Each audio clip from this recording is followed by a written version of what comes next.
going to go live and say good afternoon, good morning, good evening to wherever you might be in the world. Whilst I'm glad you joined me here because I'm berating Bruce for not spotting a survey that we posted flipping ages. Joining you because you seem to be coming apart. Merciless. Yeah, no, I posted that ages ago. How very dare you? Oh, well, violence and aggression. They just notified us this morning. So did they now? Right, let's see if we can get that on SES News and see we compare and contrast.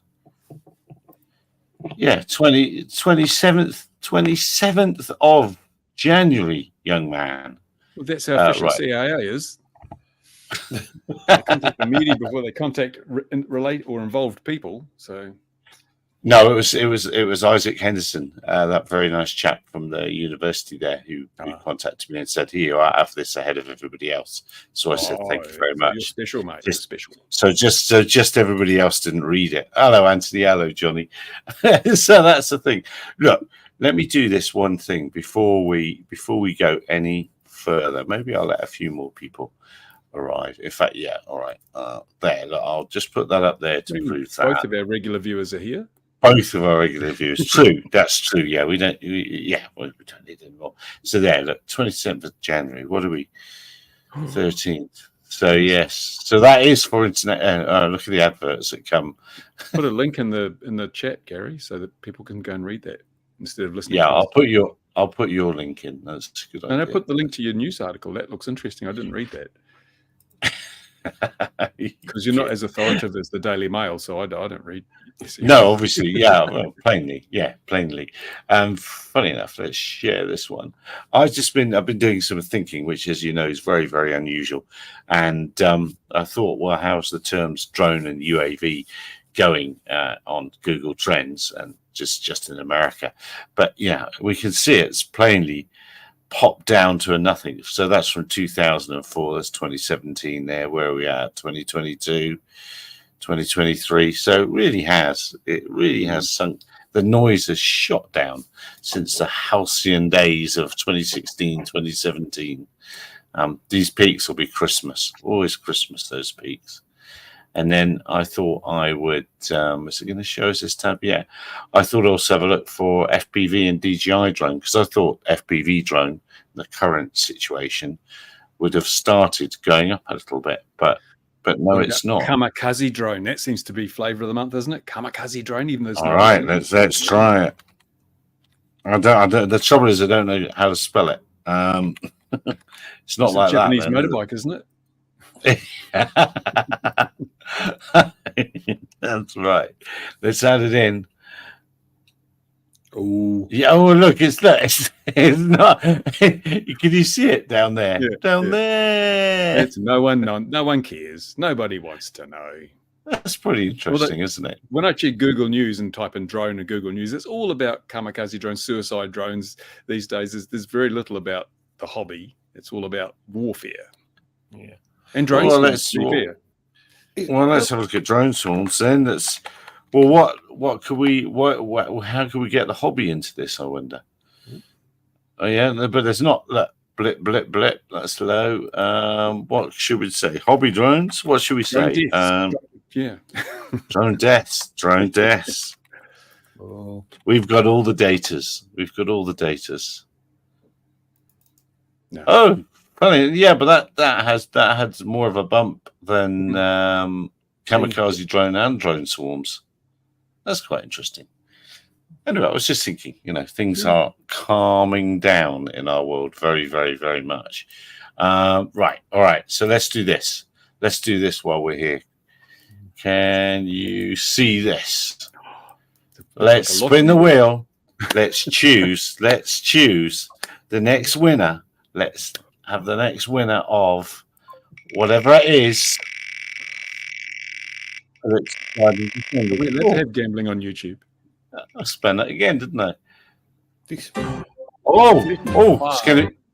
to be one of today's people. 35. I better write that down.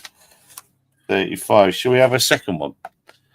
Let's see if I can spin something else out of him.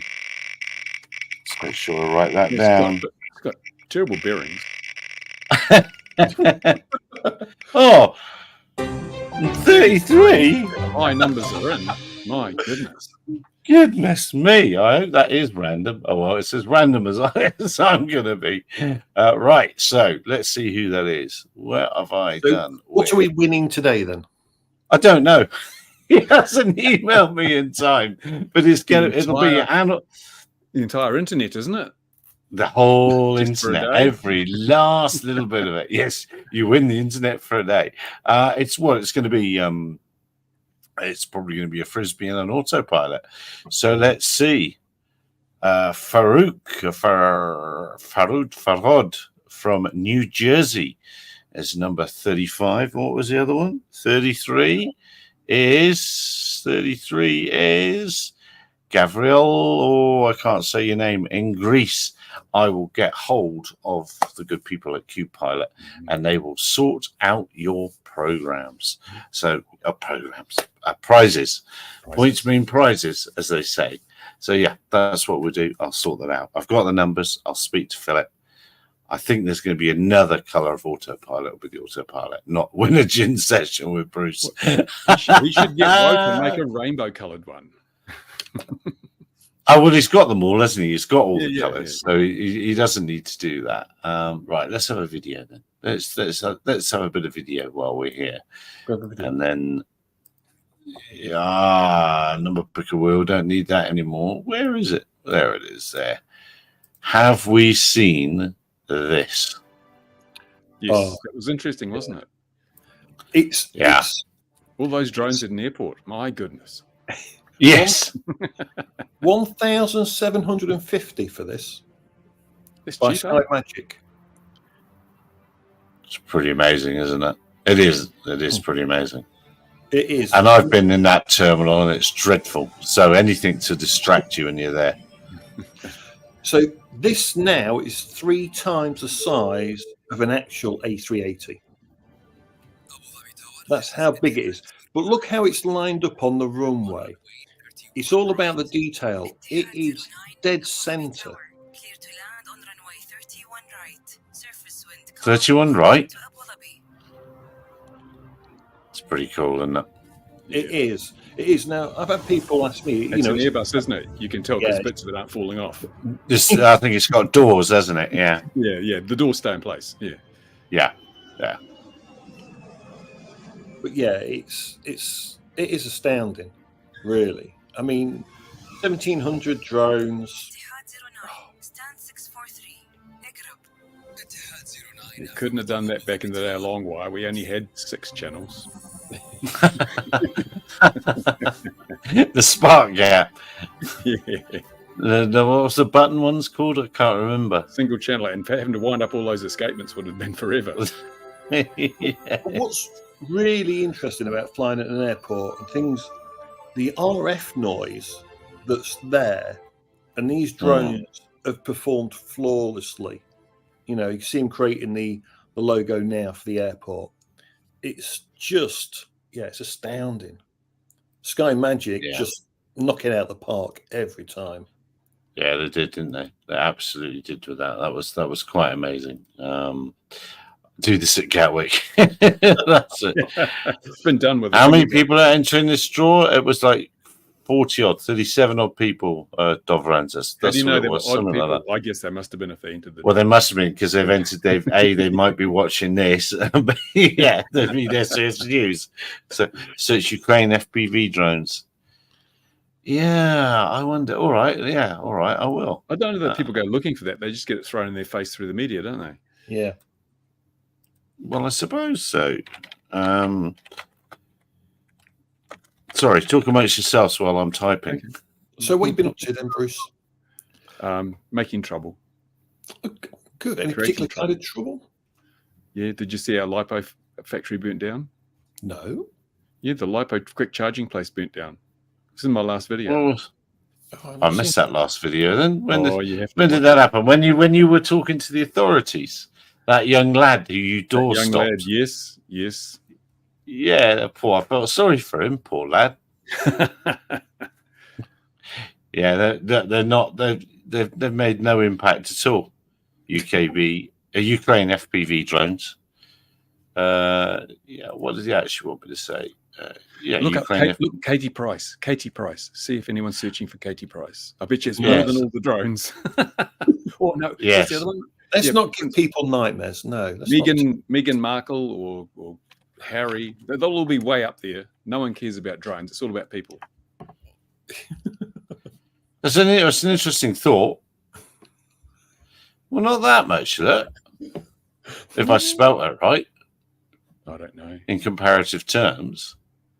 It's interesting. Well, what about the ultimate one then? She ought to have been searched quite a bit. There you go. Yeah, the Queen's got more searches. The Queen, she's dead. Yeah, well, she's still wearing that. Searching. It's cool. Any idea when she might have died?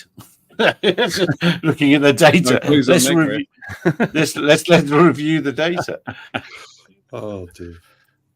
Yes, I suppose that's what I should actually do is put it relative to popular news stories, and that is a very, very tough way of saying this is why I think the stats are going to change for the industry. I think that the cancellation of the Future Attack Reconnaissance Aircraft program to be replaced by drones is quite a thing, and I think this is a tipping point for the industry, and we're going to see the fallout from this for a little while. You can already see, if you go onto LinkedIn, my favorite place to argue, you can already see plenty of the primes contractors jumping up and down and shouting, it's not fair, and stuff like that. But so they've been... do you think the sequel to Top Gun will now be Top Geek? Yeah. Because we're sitting in a little container somewhere in the Arizona desert flying drones in the Middle East. Yeah, well, people were arguing that you'll still need helicopters to support tanks and things, which to an extent you will, but I can easily see a drone in a box. Why would tanks have men in them? Tanks will be automated as well. Exactly. It does beg the question right now, why would a person get into a steel box and drive it? We can automate it. We can FPV it. If you wanted to, you could mount a rocket launcher on the back of a four-wheel drive car. You could steady drive it. A Tesla truck, Cybertruck, with full self-drive. But you could literally just, wasn't it the Ukrainians, and they created that dugout, didn't they? And they put a machine gun in there. Did you see that story? And they were FPV controlling that. And at night, they would just come and restock it and then go again in the morning. You know, they were gone. They just give it the ammo, gone. But it's FPV controlled. And it's just it's FPV gear put to a different use.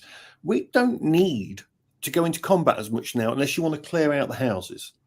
I think Future Wars would involve just giving each of the countries a copy of CSGO or Call of Duty and letting them sit back with their computers. Just let them do it. Yes. Wasn't that was in a TV show, something like that. I think it was Stargate did something like that, where they would have like a simulated battle, and then like each side would lose so many people, so then they killed so many of their own people. It's just crazy, but it is bonkers. I mean, I've said it before and I'll say it again, eventually it'll be a swarm of drones that'll fly over a village or a city. You know, it sees a gun and anyone holding the gun, they're done. You know, and then your team just goes in afterwards with the body bags and takes the bodies out, because you just don't leave them behind. That's why we know this audience are nerds. That was a Star Trek episode. That's the sort of people we have here. Why did I think it was Stargate? I do apologise to the nerds. Yeah. Well, it had a star in it. You're 50% right. There was a Stargate one where they did that. They had and they were firing missiles, and they were in I thought there was one. That was Stargate. Yeah. Okay, right. So I was nerd enough then to be quite right. Thank you, Bruce. I was a bit worried then. I got it wrong. I do like Star Trek, but I remember the Stargate one for some reason. Now this job's popped up. It's in the jobs link on SCS News. I suppose I should put the link in the chat, shouldn't I? But what surprised me about this is it's wind turbine inspections was the pay. I mean, that looks like quite a tidy sum of money. I know Bruce wouldn't get out of bed for £500 a day, but some of us would. Wouldn't cover my coffee bill. Can I just say, right? If there's any UK pilots watching this, this is a good gig. Right, because they pay you a weather rate as well. Yeah, 75%.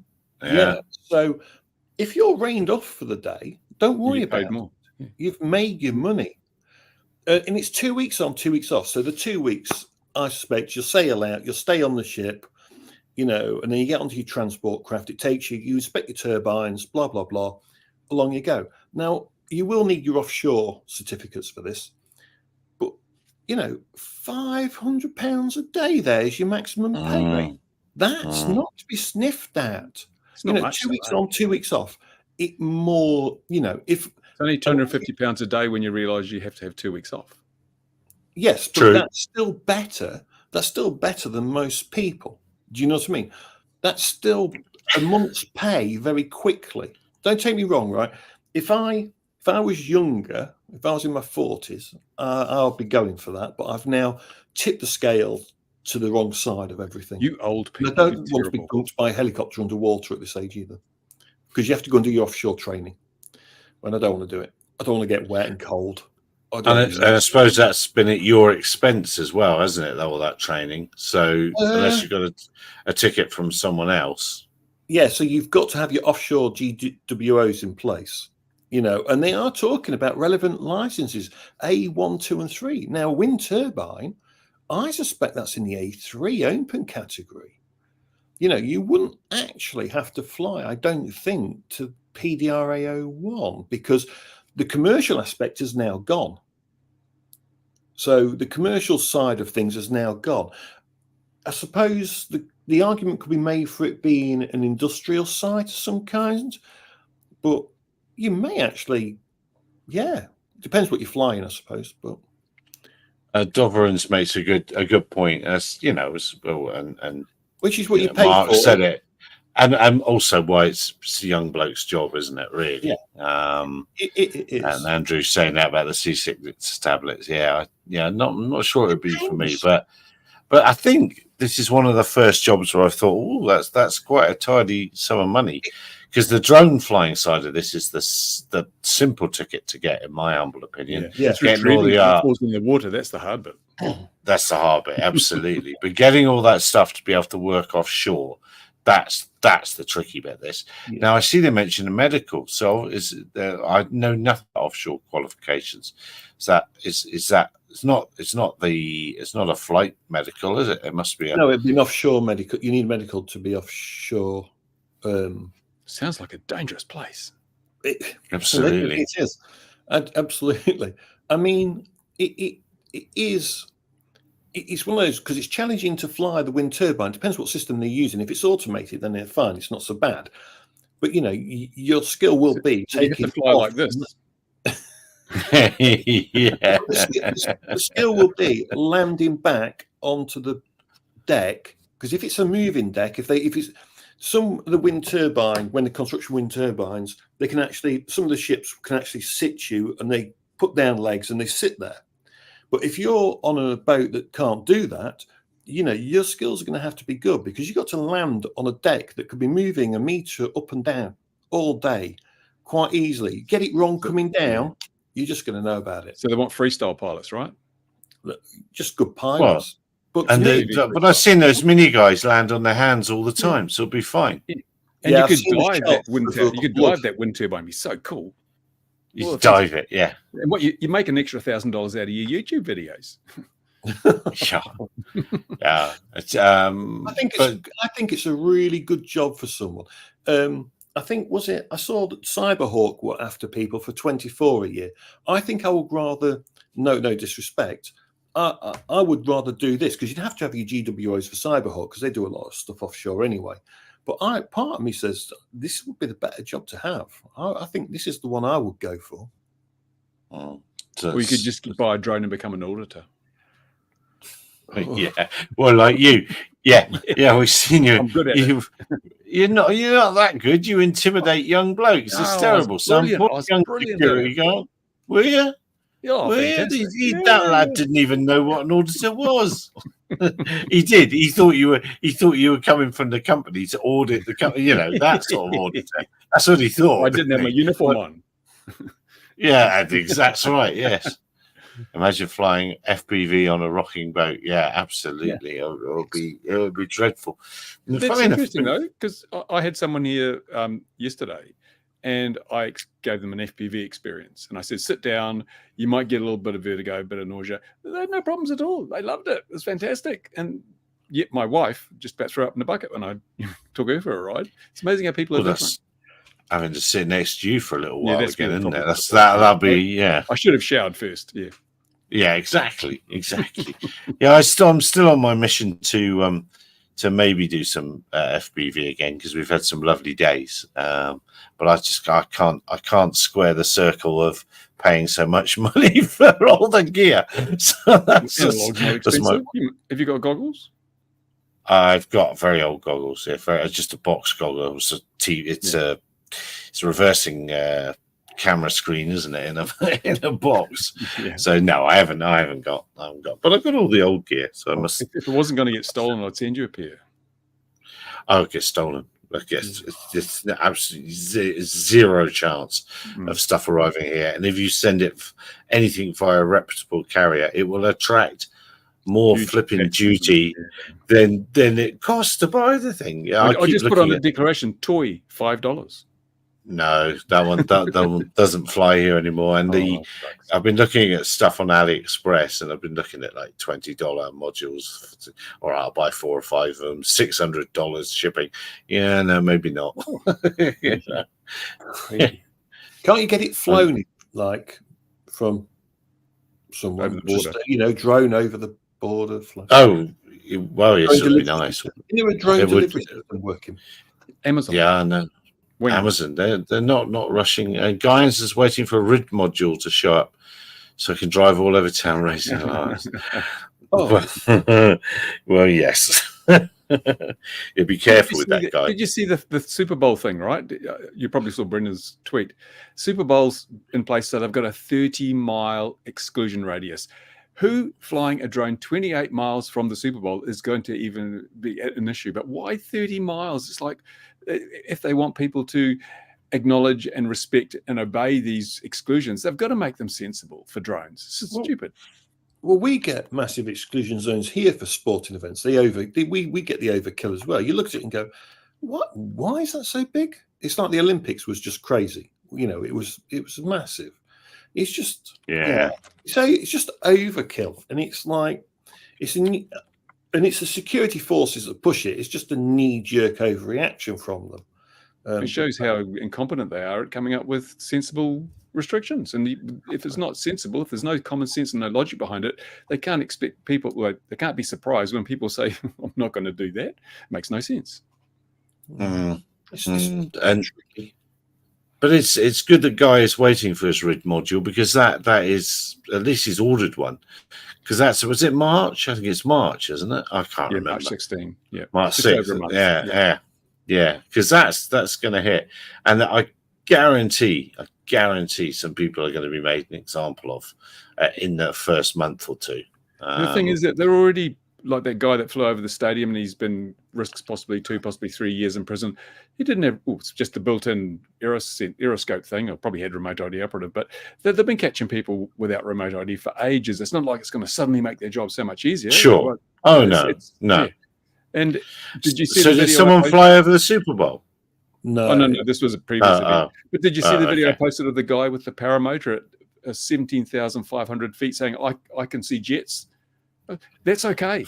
That's fine. So if you hit a meatball at 17,500 feet doing 300, 400 knots, that's apparently safer than seeing a Mavic Mini from 2 miles away while you're on approach to an airport. I don't know.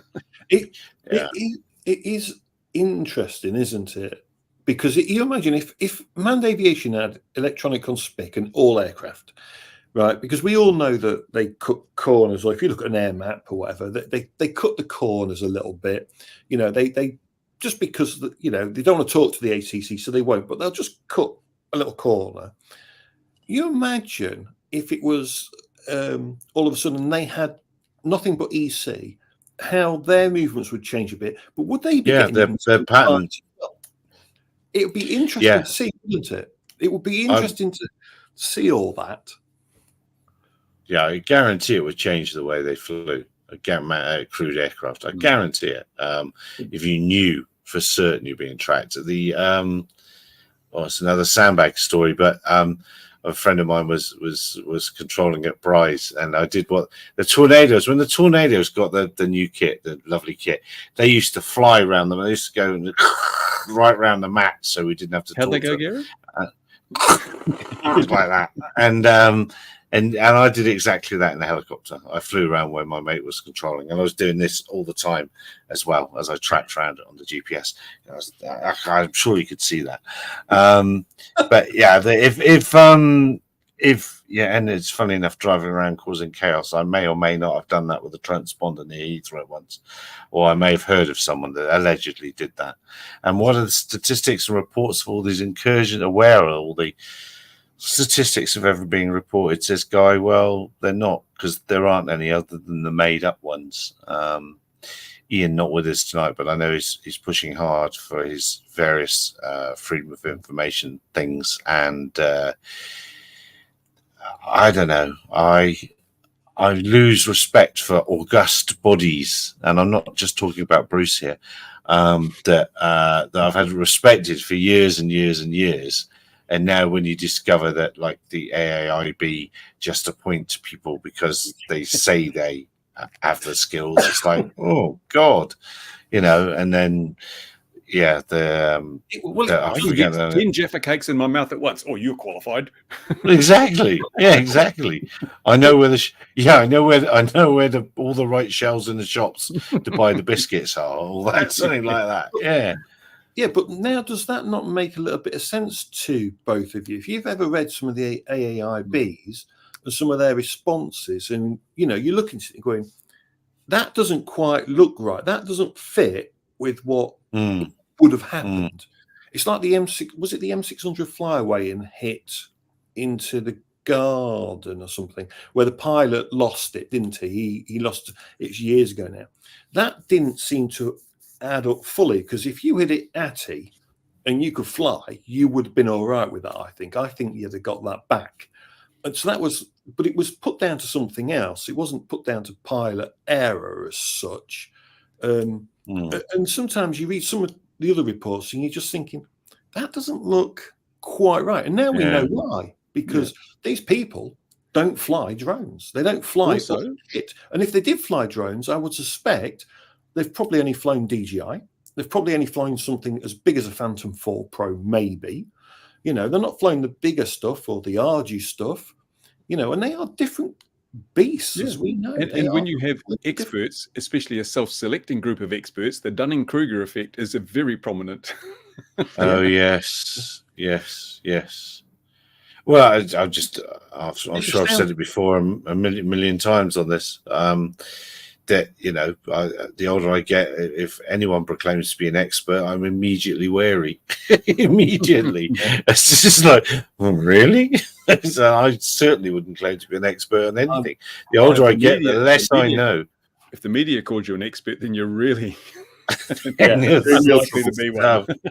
Yeah, pundit. I think I'll have the word pundit. That'll do for me. Have you noticed how many? Do you watch Blancalerio? You know, Juan Brown. Yes. Yeah, there's been a lot of manned aviation crashes in the USA recently, hasn't it? It's just the planes seem to be falling out of the sky left, right, and centre, while the FAA is busy ignoring Boeing, ignoring all this, and going, "Oh, remote ID. Yes, this will make the airspace safer. Having these people with little things on their drones. Excuse me, the sky is falling. People, do something sensible." So I was going to say, what have we seen this past week? What was it? It was a plane went down in the UK. We've had one. Was it a Learjet or something landed on an interstate or freeway? Yeah. Bombardier, wasn't it? Something was it? Yeah, I think so. And the Hawker that went in from off a Tesla. That was that was a big deal. That one really. Obviously, only the one person on board, but there's been a lot of twin incidents. Yes. It's you can't make light of it. It's very sad for everyone involved. But it does.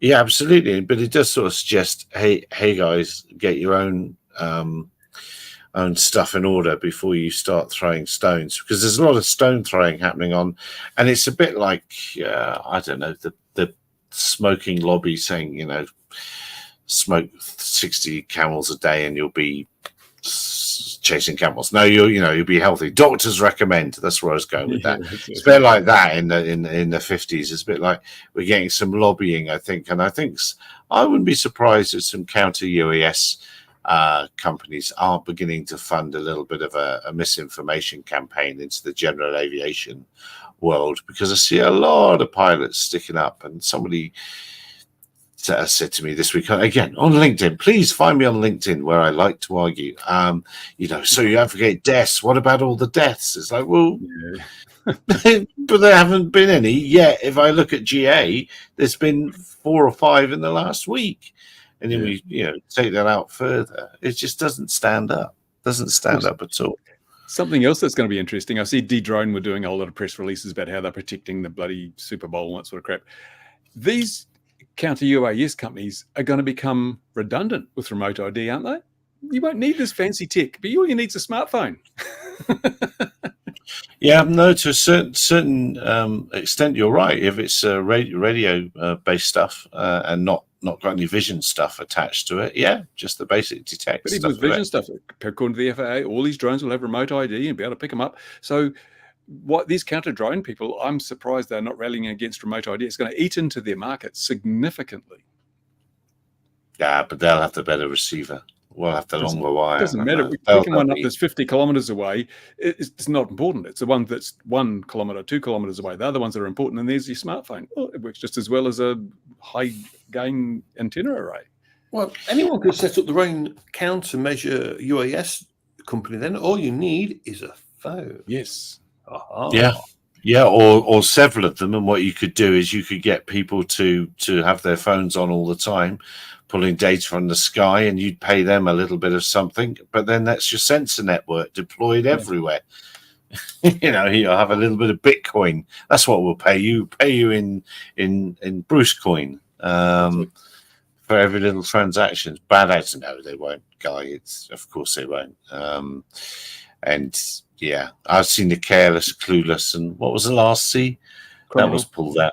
Criminal. That's it. That was pulled out in America this week. And I thought that was quite funny that catchphrase, was pulled out by an American pundit. I find it easy to remember. I'm all of those. Absolutely. The only person that was clueless was the person that said that comment. Politicians love little throwaway lines that capture the media. That's what they do. That's how they stay in the spotlight. Crazy. And I've forgotten his name. Is it Cliff, who on the Sunday has that live stream with his free flight model aircraft and his round the pole model aircraft? Is it Cliff? I probably got that wrong, haven't I? Oh God! You got me thinking. I know who you mean. Yeah. But that's There's a little bit of an element of that coming back now, which I really enjoy. And maybe you do have to be very dull to enjoy watching somebody ironing solar film. Well, I want to do a live stream. Let's watch the dope dry on the tissue. Everybody watching. Yes, exactly. Yeah. Well, it could be Anthony, my right. Maybe it is Clive Anthony. I can't remember. It's no, it's not Clive Anthony. No, it is. I'll have to look at my subscription list. But I've been asked about, or a friend of mine's been asked about having, cardboard drones and sustainable, all this. Cliff Harvey, that's it. Yeah. All these things. And I was thinking the other day, goodness me, actually Balsa wood and tissue and I guess the celluloid says there's a bit of a problem for or whatever it is using to tighten it up. It's a bit of a problem, but that's pretty close to sustainable and renewable and all those other things, isn't it? It's not a million miles away. So that would be a fun way to. I just don't know how durable you can make it. That's the only trouble for constant delivering of stuff. But compared to the cardboard, which aren't cardboard, they are foam drones. Yeah, most drones are one-time use now, anyway, aren't they? In a military environment, they are. They definitely are single use one way. And the Americans, and I've forgotten it. There was One Way Aviation, which was a company. But they've come up with a great term, the military's is it single use flight device or something like, it's some fantastic an acronym for them. I've forgotten it. Like the fly-by-night aircraft spotlight company. Cliff Harvey, there we are. Yes, fly-by-night. Well, yes, absolutely. Do we see the police in England using a great big torch and flying in some pretty horrendous weather for training? I thought that was. Was it Dad's RC hangar that covered his modern solar film? You see, this audience are very dull people. Sorry, everybody, but you know what I mean. It's just, yes, we all were sat on the edge of our seats, and I loved all the comments from everyone that had done it. It's like, no, oh no. So many old people on one stream. Exactly, they all arrived in the same place. Next week in paint drying, we'll be testing Dulux versus. No good recommending next week's stream because we'll all have forgotten by the time the sun goes down. That's very true. It's very true. But it's nice seeing those skills back. It's nice seeing, people are still doing it, and somehow that needs to be handed on to younger people. Especially his skills with the laser cutter. That's a skill that needs to be passed on. I only had a modeling knife. Was it a Swan? I haven't seen that. Knife. Yeah, he's got a fancy laser cutter. Everything's cut out with laser. My Swan Morton modeling knife and pricking through the paper with a pin to make the outline and all those techniques. I guess they're just for the history books. Well, I have to say that ironing, I could never get it right. When you're ironing and sulfur, I'm rubbish. The secret is in the stretch. It's to pulling as you iron to keep tension on it, because the film will actually expand if you have it hot and you pull on it. So you don't just get the shrinkage, you get the expansion as well. It's fantastic. So what you're saying is you've got to get it nice and warm and give it a good pull. Yeah, that's the one. Yep. Exactly. And have some solvent nearby for cleaning up. I always preferred tissue to so soda film was really. Yeah, it was completely out of my budget. I couldn't afford it. All of that stuff I couldn't afford. Marveled when it first came out. It was amazing because previously I used to use silk or tissue, and you'd put it on and you'd spray it with water to tighten it up, and then you'd dope it, and then you put a light coat of polyurethane on to get it shiny. But then solar film came in. It wasn't shiny out of the box. You just ironed the stuff on. But the trouble with solar film was you'd iron it up, and there'd always be little creases in the corners because you could never get those out. But then you take it out and put it in the sun, and it would just go all wrinkly again. And damn, then Oracover came out. Oracover doesn't. Yes, Oracover. Doesn't go soft in the sun as much. But everyone's going back to the older things. Not many models are film covered home, like scratch builds these days. Everyone paints now because you get a better finish, and you can weather it and all that sort of stuff. Film is just pretty generic.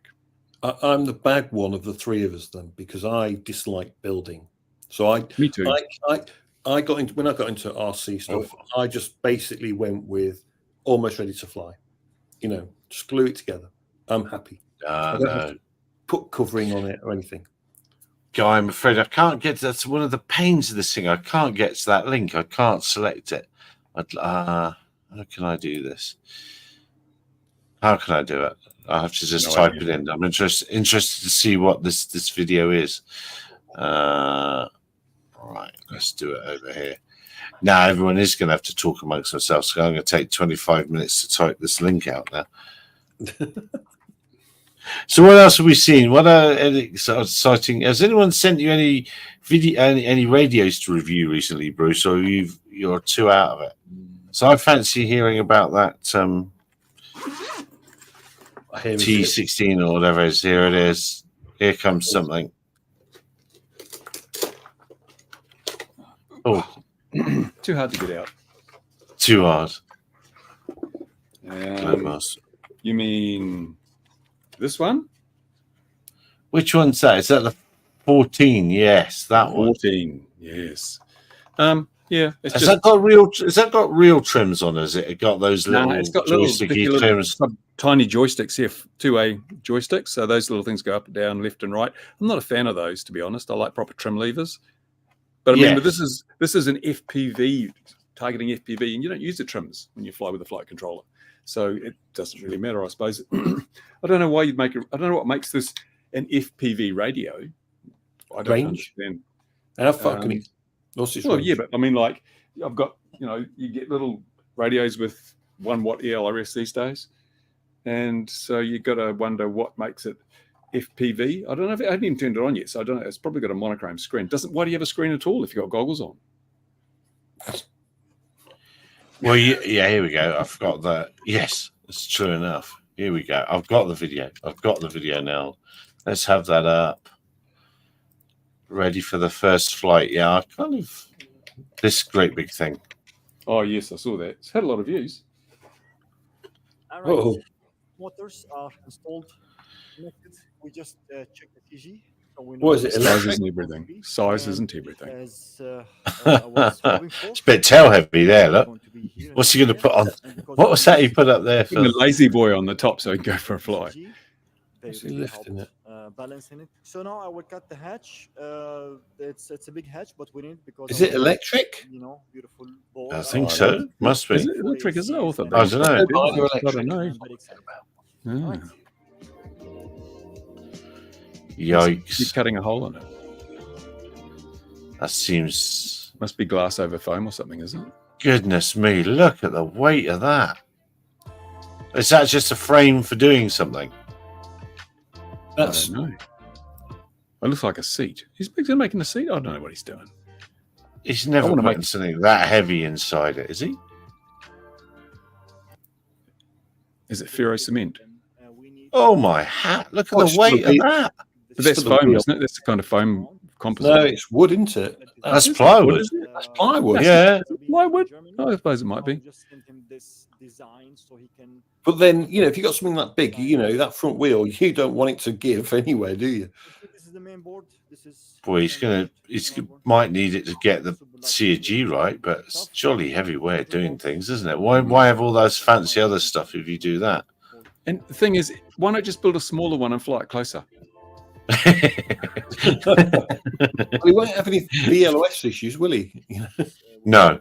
Well, that's the irony, isn't it? You could fly this. You fly this probably a mile or 2 miles away, and it's still legal. But you can't fly a little, 25 gram model more than a few meters away because you can't see it. Yeah, so that's electric then, because those cables were definitely for EDFs. I want to say. Man, I can't wait to see the battery pack. So this is off AliExpress, is it? You wouldn't want to get your wiring wrong, would you? You would not want to get your wiring wrong, would you, on the batteries? You wouldn't want Boeing involved in this, would you? No. Let's be serious. Okay, so we've got flaps and we've got ailerons, looking good. But it's masterful work, isn't it? Really, it's super impressive. Yeah, but bigger stuff is easier because the mistakes are a small percentage. You can have money and room. That's all you need. True, and all those tool cabinets that cost a fortune. And those wheels, actually, they look so funny on it. Now looking at it. Oh my, giddy on! Look at the size of that. Yeah, look, you can just get it out. You twist it like that. I made a trailer for my gliders in woodwork at school and couldn't get out the door. Like those people that build boats in their basement, Yeah, it was trailer for my push bike. Yeah. I used to. This is really sad. Now I used to have an MX-5, and I used to try and get my helicopters and planes into that thing. Yeah, it's electric, eh? Yeah. EDFs. Well, go on, send it, as the young people say. Round a pole in Cliff Harvey's garden. That's where you need to fly that. He seems to have. Oh, look at that. He's in a cul-de-sac, is he? Just got a nice runway there. He probably. That's his house. It's a rural residential. There's the windsocks. The runway's right there. I don't know about that. An actor in Atlanta. So, have you ever seen the, well, no, we better not show that video. I'll think twice before I say watch a different video. It's quite the thing, isn't it? His son is quite low. I don't think. I like his runway just behind him. Look at that lovely black tarmac.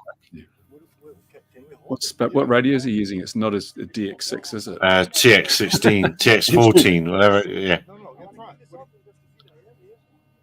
That's going to blow back. Why didn't he hinge that the other way? He's probably got a magnet on it. I don't think it's got windows in it at the moment, has it? It looks like there's just gaps in the front there where the window should go. Oh, thrust test.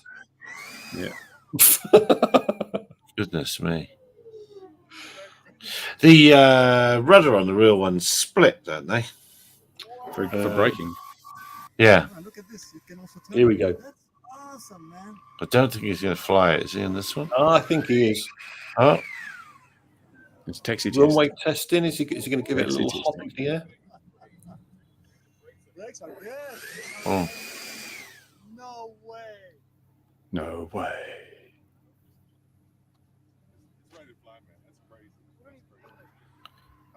We don't need gear, huh?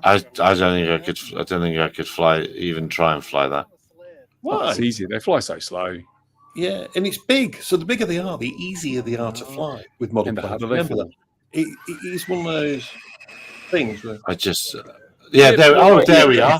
Told us. I told you so. No, that's the ear brake. Yes. There's no windows in the front, so the pressure inside. So that's goes how up. you hold. That's how you hold it down. Then you got to sit on top. Yeah, that sounds fair. Let's go. Nail it, mate. this could be a So way now- to win a Darwin Award. Now it's an couldn't ultralight. He can fly it without a remote ID or anything. He can just go for it as long as he's sitting on there. It's safe, apparently. But if he gets off, it's a lethal weapon and it has to be registered and all sorts. How crazy is that? I just see this as an easy way to win a Darwin Award. I really do. He's done a fantastic job. It's awesome. It's a I'm one impressed. fine mobility scooter. She's ready for the maiden. It's stable on the runway, and we check the CG multiple times. So the next video is going to be the maiden flight. Well, we'll have to watch the Ooh. next one. Excited and nervous at the same time, Yes. but I have Like, very- subscribe, etc., etc. Yeah, Etc. Etc. Etc. Yes. Quite so. Quite so. I look And forward- if you're an offshore pilot, you're going to be able to afford one of those. Exactly. A couple of days on the job, it's all yours. Exactly. However, you would not be able to afford the CAE fees to be able to fly it in the UK. No, if you said yeah, it's an ultralight. You have Oh, there we are. Guy says first flight next Monday. Okay. That should On a be- weekday. See, just nothing better to do. It's all he's doing is playing around with those things. maybe he'll like. So maybe he will. Maybe he will. I wonder. Well, of course, it's a little bit topical because in the UK, funnily enough, from the BMFA's Buckminster HQ, the Red Arrows had an Airprox report against someone flying model jets there because they were flying outside the NOTAM. So an Airprox was issued by the Red Arrows who saw it, and that's causing a bit of a storm. So hang on a minute. So someone was flying where they shouldn't have been at the time? No, they were there. I'm trying to fly it. Because you can fly up to 400. Well, you don't have to have a NOTAM active to fly model aircraft anywhere, but I suppose it depends what height they were going to. Well, they were transiting through, and there was a model jet event that when they called up, they said, "No, we're not doing it, not flying today." But then they did fly, and the Red Arrows went through, and something like that, and they saw them. They were out of the way, so it's not. they call it an air prox, but they just reported seeing them. They didn't hit each If other. they'd seen a flock of birds, would they report an air prox? Quite so, exactly. This is the thing that really annoys me. Every time a pilot sees a drone, the assumption is the drone is trying to bring down the aircraft. It's a load of bullshit. I can't say that on YouTube. And the thing is about an air prox, it's when two aircraft could probably be in the same airspace. But if the Reds were coming through and they had already seen it and therefore not actually going to be right over the site anyway, was there a risk, even though someone decided to go and fly? It is kind of bad that someone didn't ring the Reds office back and go, actually, we are flying today. Because that would have been the sensible thing to do. Yeah, so probably hoping they didn't get noticed. Yeah, so I've got a new NOTAM up for our second drone swarm test site. I got a call from our local air ambulance because they saw it and were like, are you flying? It just went live. And I went, look, I can tell you now, we're not flying Friday. It went live. I said, the weather's bad. We're not flying. We're not flying all weekend. So I says, and we're not flying Monday. So we're not there. So don't worry, because they were worried because it's one of their transit through routes. But yeah, we just got to be, you just got to work. There we are. I'll put that again. I'll put that in the report. 100 separation, 100 foot, 400 meters. The model jet pilot report. So, where the event organizer of model aircraft flying held in at the PMFA National Centre. The Hawk pilot. We've got to remember, experts have worked on this document. Experts. They have. I believe it was the Red Arrows. It's a shame that they didn't. If you had a call and you was there and you knew someone was going up with an RCJ, not to call them back and go, actually, we are flying today. That's.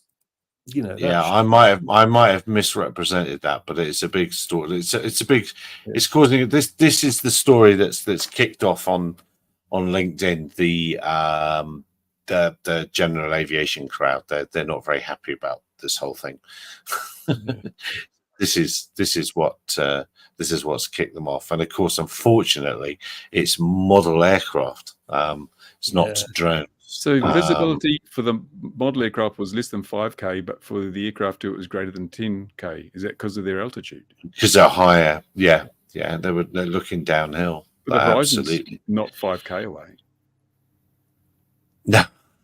So there must have been some meteorological conditions that restricted visibility.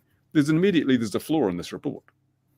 The expert didn't spot that. Why didn't the expert spot that? It's as reported by the pilots. Actually, it'll be the weather. It'll be the weather. But it throws a degree of doubt into the veracity of the reports when they don't. Well, they saw it. They saw it. That's the main thing. And it was flying there.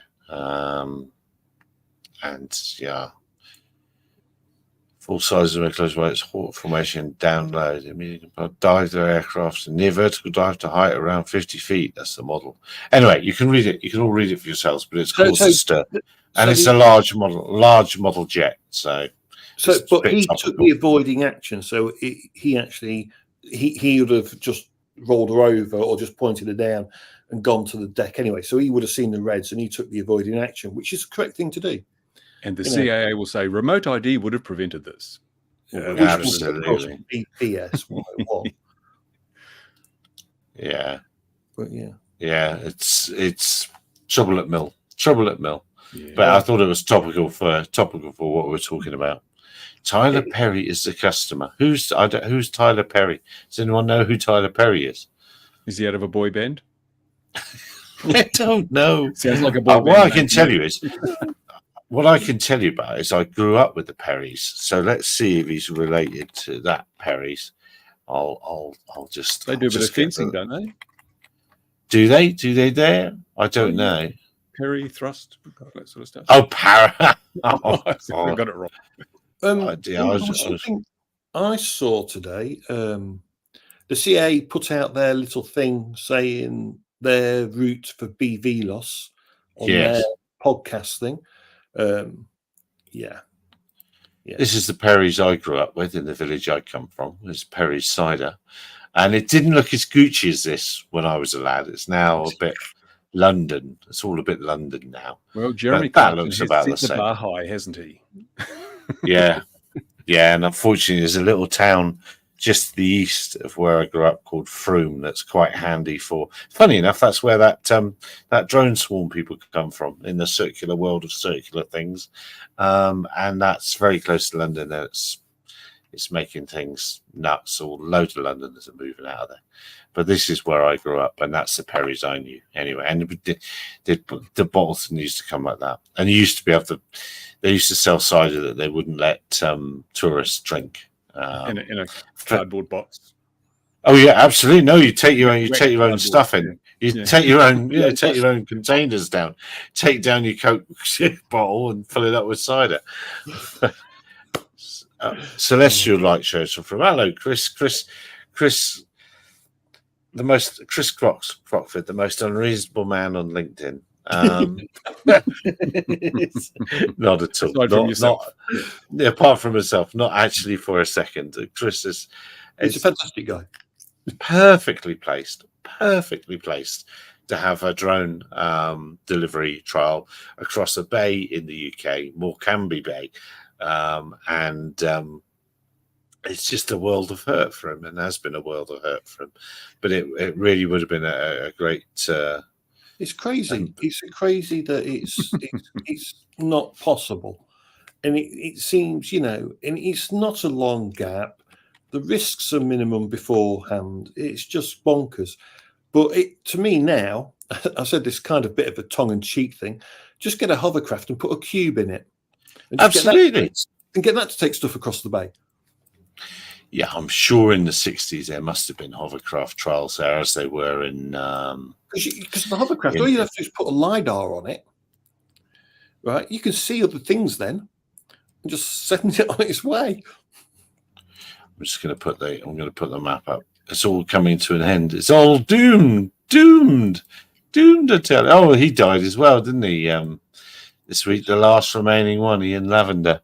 But this is the area talking about. I'm going to get this wrong. I think it's from somewhere around Heysham to over here, but I could have that wrong.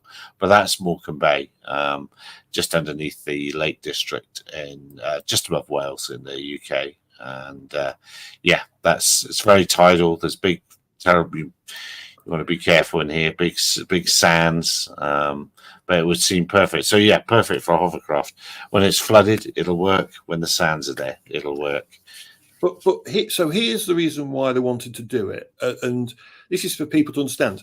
To go right around will take over an hour. So let's say there's an emergency in Barrow-in-Furness there, right? And the medical supplies are on the eastern side, just there. The thing is, to get from one to the other with blood or anything, it's over an hour by road, and that's if the road is not misbehaving, shall we say. Let's say there's not been an accident or anything. It's already jammed or anything. What is it? There we are, hour and 9 minutes. And that's tonight. In the daytime, you can chuck another 20 minutes on that easy. Okay, so that's right now. I expect Colin Furze could build a trebuchet that could bridge that gap. Yeah. And I bet if you draw a line, how far is it if you draw on Google Maps? How far is that line across there? Can you measure? I don't think I can on this one, can I? I don't know if Maps has it. You might have to. Oh, well, trust me to pick the wrong one then. What are you doing there? Movie mistake. It's that far. It's only that far. It's probably a couple of miles, maybe 3 max. I'm sure he'll tell us. Is there a rig for hovercraft? well, there'd be AIS, wouldn't there? There'd be, I guess. But no, why would you need AIS? Because when it's working on the mud, there's going to be no boats there. Is there a rig for a trebuchet payload? Well, quite. Obviously, he's dead keen for his rig. Here's the thing with the hovercraft system. If you built it and you went for it, all you need is to go from pad A on one side to pad B on the other, because it's doing basically what the drone would have done, but it's actually just doing it across the water. So it's just skimming across the water as it do. But you can literally send it to like a pad that's 6 meters by 6 meters, same as you would for the drone. It just parks itself up. People grab the item, take it straight into the hospital. And it's a shame. And it's a real shame that Chris has, just can't get it past the line. Now the CIA go, oh, it's because we're waiting for SORA, this, that, and the other. Do you know what? They never needed SORA before 2020. The CIA could sign off anything they wanted to if they deemed the risk was low enough. It just seems a shame that this project got kiboshed. It is kind of gutting. It's just throw Ardu hover in a craft and away it goes.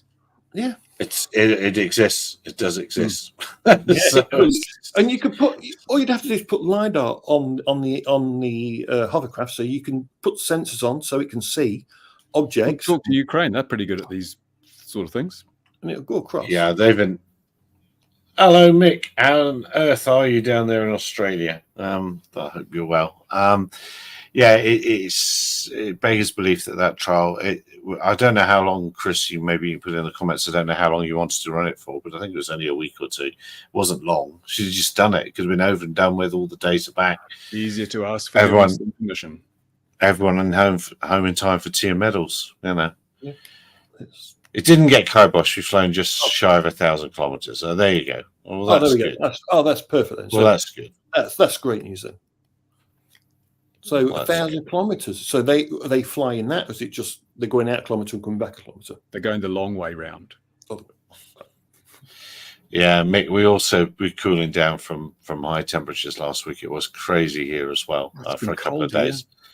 Yeah. And then it rained. in the mornings, it's 6 degrees. Really? Oh no, really we haven't got that cold yet. And even like yesterday, I actually go and sit in the sun because it was too cold inside. Well, the birds the trees are beginning to go, and the birds are beginning to gather. So the swifts and swallows will be back with you soon, Mark. Well, are they?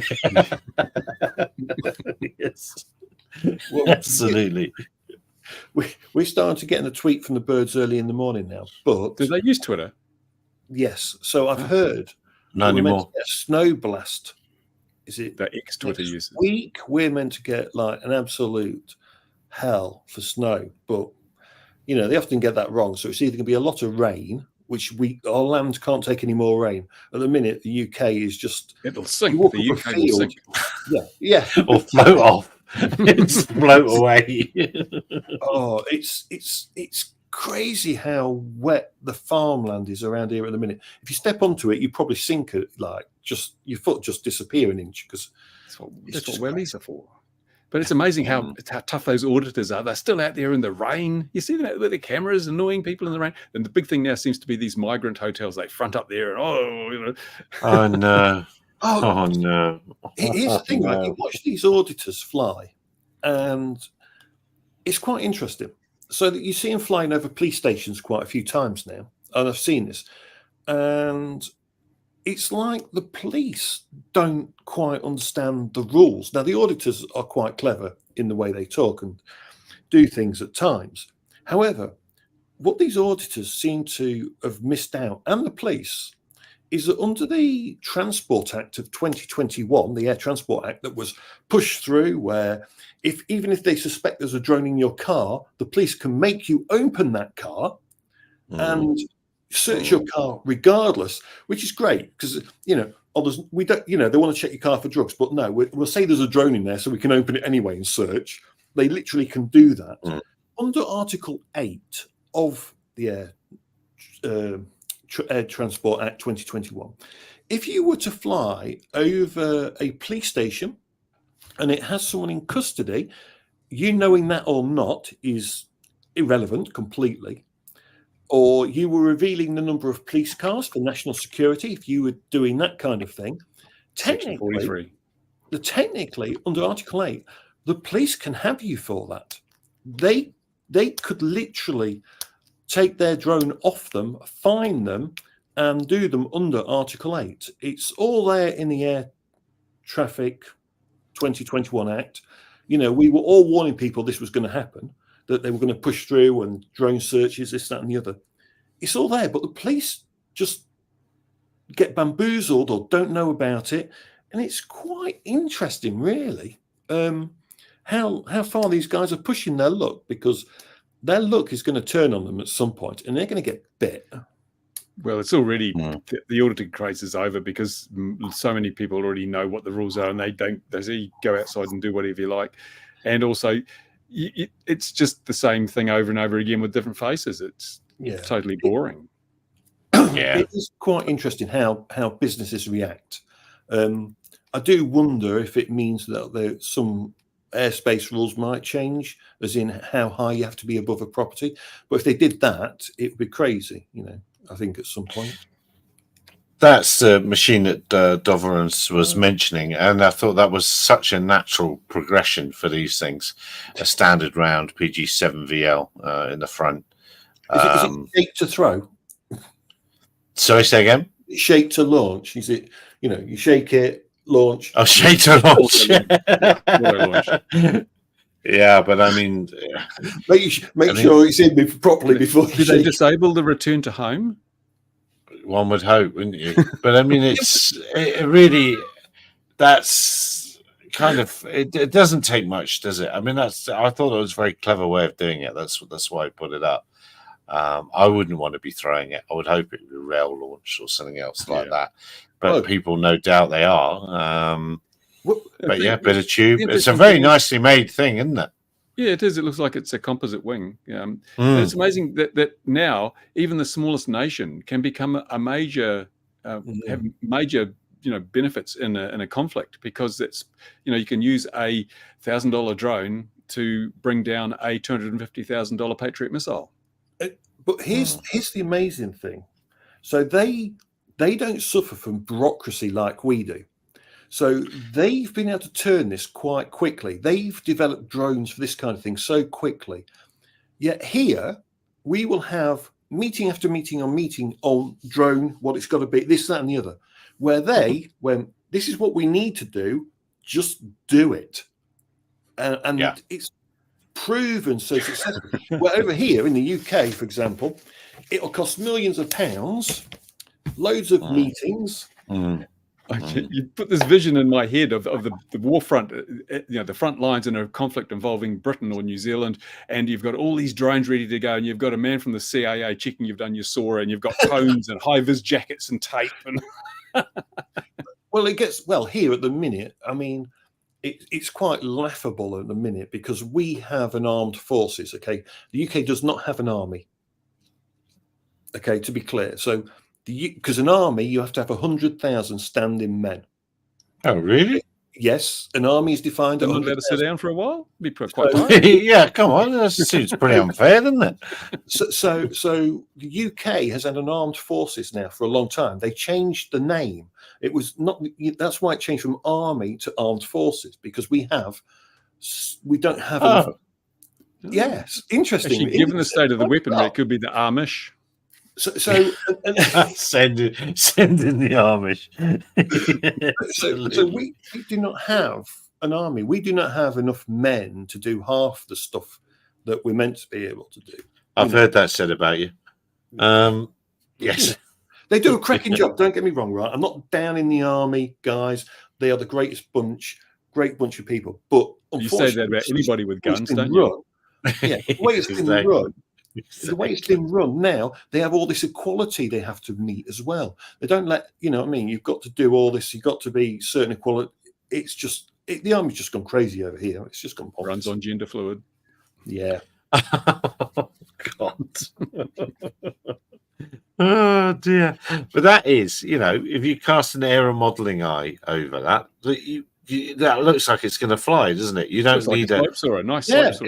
It doesn't, right. It'll be fine.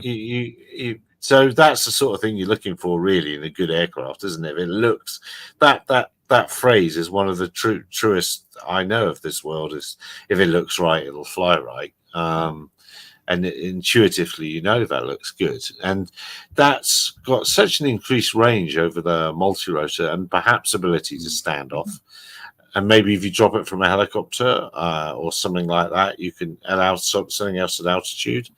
It might fly for a wee while. The only thing you would have to watch with that is, like Bruce says, it's the RTH. So you've got to send it to somewhere. So it starts doing its circling. At some point, it has to know okay, I've not found a target, therefore this is where I am going to go to. Do you know what I mean? It has to. You want it to go somewhere to do something. So the AI will take care of that. It'll randomly choose some person in the street. Yes, I don't know the answer, Cool Cat, to arming it. Someone else will probably know. I've no idea how that works. Hit it with a hammer before they launch it. Maybe, and that's obviously that's little micro FPV camera stood up on the stalk there. So I wonder which system that is. Yeah. That would get damaged in that explosion, wouldn't it? Is that the pitot tube on the back of it, by the way? Is that the pitot tube I can see at the back, or is it stuck up? No, you would never pitot on that, would you? Oh, I see sticking up. I see what you're looking at. Yeah, right. That looks like a pitot. No, I don't know. Is it an antenna? It's just. Oh, just no, it's not getting bigger. It's so near the back wing. It's not the. Yeah. What is that? It looks like a pitot. This. What do you mean this? No. The other one. No, that. Yeah, that. Normally, there'd be turbulent airflow over there, given that you got that camera right at the front crane. Yeah. No, you wouldn't put a pitot in this. I don't think. You just. Notice the ailerons aren't sealed. There's a gap between the ailerons and the wing. That's interesting. It's supposed to loiter for a long period of time. You're going to get a lot of pressure transfer. It's going to decrease the efficiency by having the high pressure underneath leaking through to the low pressure on the top. And when I say loiter for a long time, I mean 2 minutes rather than 30 seconds. Yeah. Surely the longer it loiters, the better it is. It doesn't cost anything to seal the gap. I think flight does look like an old school pylon racer. Exactly. I'll tell you what it reminds me of: a mini Talon. Yeah, because it's got a VTOL. And it's got one at the bottom. Look, it's got a pusher at the back. Yeah, it's got a pusher at the back. And you can imagine that it wouldn't be hard to make that in mass, would it? Really? Some African countries now making them rubber powered with escapements, balsa and tissue. Well, with a double with fireworks. Any country now that can get hold of delivery drone can get hold of it is a delivery drone. Yeah, but it means now that because Ukraine has proven how well this can be used in warfare, it is going to be interesting to see how this develops over the next 5 years, 10 years, because it'll make a real difference in a lot of different places. Well, they're cancelling all the manned fighter jet stuff and building drones instead, aren't they? Yeah. And it's cheaper and better to a degree. Yeah. Well, safer. Yes. Except for the intended victims. For the once it's gone, I don't know, 50 feet away from you or whatever, it starts being safer. But I wouldn't want to be hanging around that. But you shouldn't fly over people, though. It's not safe. No, that's true. Yeah, that's very true. They probably do have RID as well, stuff like that. But it looks, as I say, it looks like a tidy aircraft. It looks like it's going to do what it says on the tin, and it's certainly not a hodgepodge of Chinese kits that they've thrown together to, or maybe it is. Maybe it is a kit wing. If I was, I would call it last pack. Last pack. Yeah. Last pack. Yeah. Yeah. So that was the one, Dovrons. That was the one. Yeah. That was the one. Really. It is. It is. And as I say, the cancelling of that big helicopter project, a lot of money is going to go into this now. And you're exactly right, as we said earlier, it's going to go into ordering biscuits and long meetings, and anyone that's moving quick. Now's the time to start your unmanned weaponry consultation company. You'll be able to advise them what's the best biscuits and which brew of coffee is the strongest. That's the $100 a year contracts, Garth. Finally, you've got that's it. That is my consulting company. We have a professional. Finally, it. Exactly. I could perhaps live stream from supermarkets in the biscuit aisle and look out for. You could be a volunteer expert, Gary. Absolutely, for the biscuits. Yeah, I don't understand consulting. I was talking to a friend of mine this week about. I don't understand it at all. It's generally people that know nothing about a thing somehow extracting money from people that are like generally like a week or two behind them in the knowledge trail. You know, the expert is never very far ahead. Look, Never Mitchell's very late to the party. Yeah. It was, Mitchell, it was. And if you were number 33 or 35, which you weren't, sorry, Mitchell. And they must have figured out because they're finally retiring the U2 and the Global Hawk. Well, the Global Hawks, they've wanted to get rid of them almost since day one. They haven't wanted them. And the U2, they've put an album out for years. Yeah, they haven't. No, and only the ones that you got free with your iPad and not your iPad, your iPod, and you didn't really want them. No, that was their last really successful one. Yeah. Well, I've told you that story of them. Those guys coming to talk to us up at Presswick. It was TR1 guys, same thing really. And we used to have to give them avoiding action, or they used to get given avoiding action for aircraft because once they go above 6,000 feet, they turn off all the toys. So they're up. They'll turn off their remote ID. And so then you're mandated to say, I have traffic in your 12 o'clock range of 5 miles, no threat, or whatever it is. And they said, when the bloke come talk to us, he said, when you do that, we're so high, we can't actually see England because through the side of the cockpit sides. So it's like, we can't actually see England. Oh, okay. Fair enough then. But yeah, anyway, those are, and they've got they've got a 1 knot, isn't there a 1 knot difference between the stall and landing when they're landing? Crazy, right? Amazing technologies. As you go up in altitude, like even airliners, the stall speed is incredibly high when you're at that altitude because the air is so thin, and people don't really think about that. Don't look out. Hang on. Look, he's flipping detected that I was thinking about finishing it, and he's arrived so he can add in. I've got to go. So, well, there you do a swap then. There you go. Swap. So, nice to see you, Ian. Sorry, I have to go. You're chickening out. You're not brave. You can't stand this part. Snowflake. You gotta man up. Well, I'm going to go and do my. All right, mate. I'll see you all in about. Are you off for 8 weeks now? Sure you are, boy. Yes. Good luck with it. 2 weeks on, 2 weeks off. Yeah, there we go. He's taking that job. Yes. All right, mate. Cheers. Cheers. Bye. Ian, are you arriving with hot off the press, stunning news, or are you just coming to? I just heard a rumor that you were lonely without me, so I just thought. Very good. I would like to be on a little bit earlier, but I'm just friendly. I was knackered today and I needed to have a nap. Yeah, I've been doing that recently before I start this, and the trouble, I'm not going to wake up one of these days. It's going to be a problem. But so where are we with freedom of information requests? There's so many at the moment. I've actually booked Friday off work to catch up. Really? Yeah, I shouldn't really be having to do that, but obviously there's a lot being juggled at the moment. Just over 40, so it's a lot.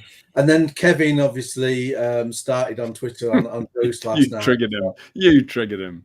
Yeah, and then because it was I don't know if it's a story you've discussed or not, but apparently there was a drone near a prison. It implied that the police brought it down. So I wondered then, have they used a counter drone effector, in which case it might be the first case of such a thing. So do you know about it or not? Because if not, I don't. Oh, well, yeah. I won't do spoilers then, and then we can get on to the chat that happened afterwards. So give me 2 seconds and I shall find it. It will give the international audience probably a bit of a giggle to see how. I don't know if he's still here. He might how things differ over here. He might have gone. Yeah. Yes. There's a degree of truth in that. This ended up being about a 50 bleeding reply argument on Twitter last You see all the night. bots kicking in, all the young ladies with 6 followers kicking in, liking all the posts. Yes, yes. I have to keep blocking all those. It's right annoying. Yes, when you see a lovely lady and she's liking a post about counter drone, you always think, I think this is a suspicious like. Yeah. There you go. It's in private chat. If you can just do the Okay. I think Kevin's got a bot farm. Yes. Oh, threat secured. What on earth are you sending me? Infected with a scam? It is a website, isn't it? This is the Mail Online. Oh, it's the Mail. It'll be any one of these things here. See, Google bought that airfield, eh? Which airfield? RAF Essex. Oh, yes. So to summarise with this one, we have a drone that says that it's been downed by police. That does bring a question there. I don't know whether it was covered in the story. It didn't come. It didn't jump out when I first glanced through it. But then again, I was too caught about what happened in the story because police were outfoxed by a fox. So apparently the drone, when whatever means we used to down it, ended up in a tree. And we all know that drones like trees, and that's actually one of the things where if it will be in a tree. So apparently they had some fire crews or someone coming along to help get the drone out of the tree. It then fell out, and then a fox ran off with the drone. Was it this one? Oh, it's a cunning. It sounds like it might not have been recovered, and that the fox actually took the evidence. But I wanted to see if there was another picture of another fox. Look at that fox. Gary, yelping. Why didn't they call you up and you could have done an AI image of a fox with a drone in its mouth? Just standby caller. This is the Daily Mail. They can't have fictitious material on the Daily Mail. Yes. So we obviously, this is a Daily Mail article, so we have to consider that, and not everybody does. Especially our American friend Kevin, because he was trying to present it as evidence, and then trying to get another UK tabloid at the same time. And I'm like, we should probably be a little bit careful about what we read, because it's not always the entire picture. But yes. So they presented the fox getting away with it. But then I'm thinking then, this can't be a large drone that could be carrying drugs if a fox could just come along and grab it, because they normally grab something about bird size of that. So I'm just wondering, is this just am I hearing this? With a sub 250G Mini that's been near a prison, then being brought down, and then the fox has done a runner with it thinking it's a bird? I don't know. So it'd be nice to understand what the actual events were that took place here. Well, I've been quickly analysing and trawling through the internet, and I think I found the offender. That looks to me. That looks to me. It was either that one. Look at its crazed eyes, and I think I've caught the moment when it happened. So yeah, God, that's a terrible fox. It's my image, isn't it? that one's better. Yes. Boom. Right, I'm going to save this and put it up on the Twitters for Kevin and see what he says. Documentary evidence given. Exactly. It's all there. The truth is there. In the end, it all sort of panned out a bit more, a little bit more pragmatic. You can never get Kevin to be entirely pragmatic or to have any humble pie, but it did shift a bit. But yeah, so the conversation is obviously this all presents around. Whenever we talk about prisons, it's always drones. So.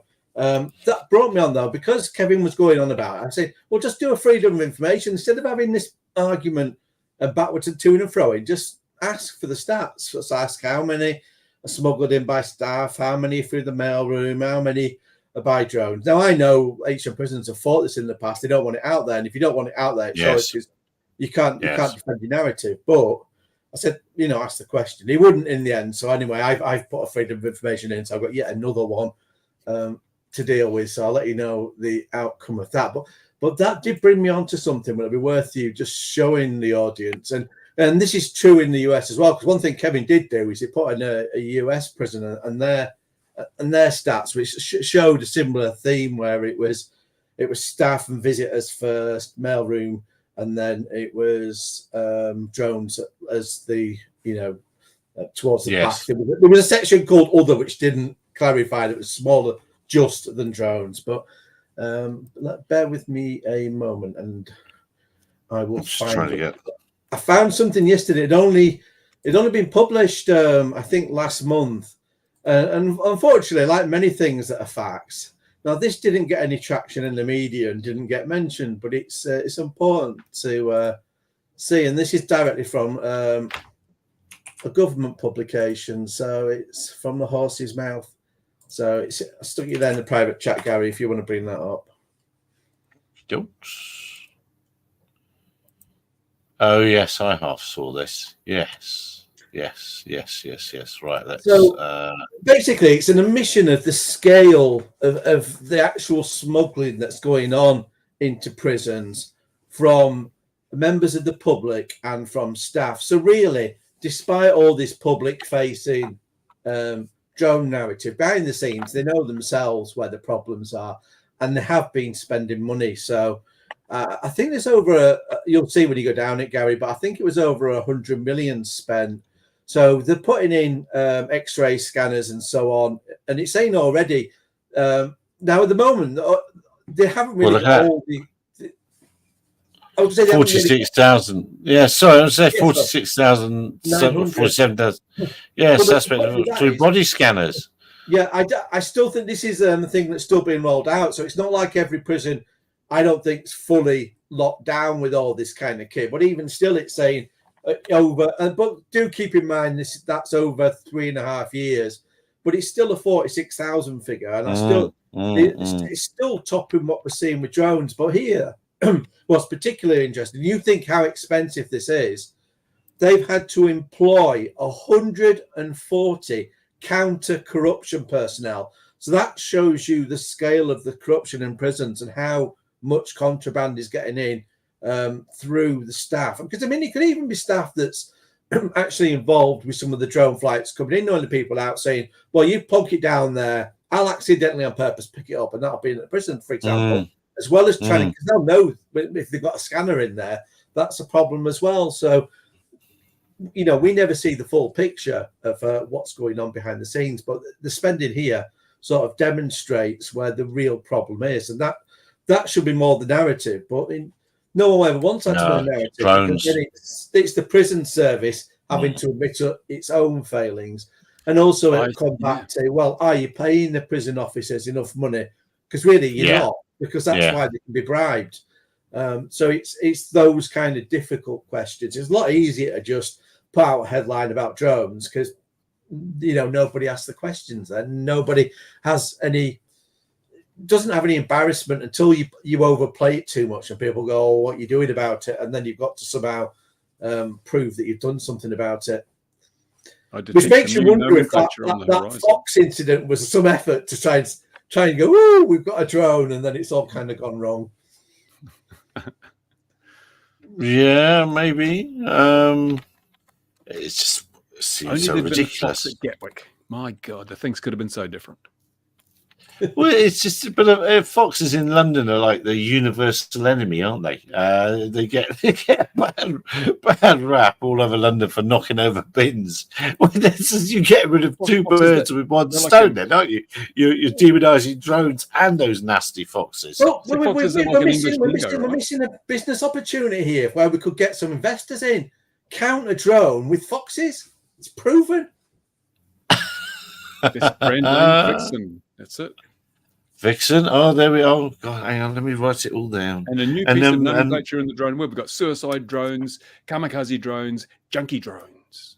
There's a comment actually saying about trebuchet for stats for that, but that's a funny one because literally, that is one of the ways into prison that people would put the drugs into socks and throw them over. But the other one was getting dead pigeons, putting the drugs inside, plonking them over. You know, Well, no one wants to go dead for pigeon touching alive's a dead bit of a treat. pigeons. So it was, pretty smart way of getting them in. Well, they use bows and arrows. They tape things to arrow shafts and fire it in with arrows. They did. There's Flaming arrows. They stick in the wall. It's great. I've seen that movie.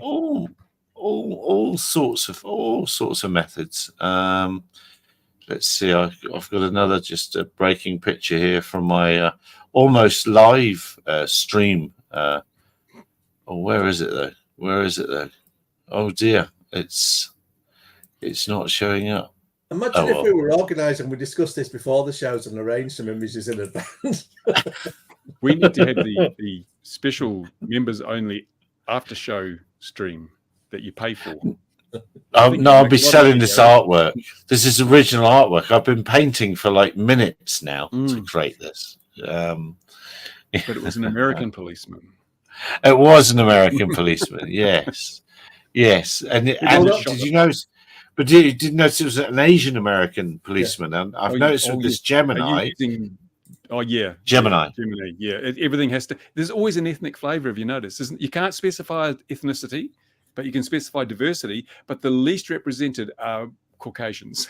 I don't know why. I always put UK police officer, but it will depend on the AI that you're that using. means it would just be from the Indian subcontinent, wouldn't it? Oh. Well, let's see. Let's give it a go. Let's update it. Let's see what it tells us. Oh, I like it. Even when it was barred, it was terrible. Now it's worse. It's not just barred, it's worse. It's not. Yes, exactly. Let's see. You can see the results live. Oh, here they come. Oh, yeah, that's the one. Yes, there we go. That's a the one. PCO, though, isn't it? With PCSO or something? Is it a policeman? Or? No, you would still have that the high vis on the normal copper. I think there's your ethnicity again. That's quite tactical, that one though. It's like in Harry Potter in the background, isn't it? Yeah, exactly.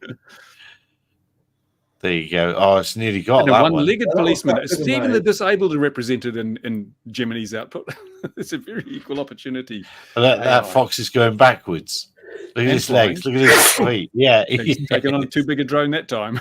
He has. Yeah, no, I quite like. We obviously have nothing to do. No. The dead pigeons when they were a tight spiral. Yes. Did you see Posh and Bex in the Super Bowl? What's wrong with her lip? It's terrible. The Super Bowl. It may surprise you to learn that I didn't watch the Super Bowl. I was looking for drones. I was just looking for drones. What is the Super Bowl? I'm just saying. It's girls rugby. Yeah, it must be girls rugby because they're wearing all this weird stuff. So it's rugby for girls. Is it rugby or rounders? Yeah, that's right. That's the other thing they play in the yeah. And in their World Series, quote unquote. That's country of two. Anyway, that's offended a lot of people. Sorry about that.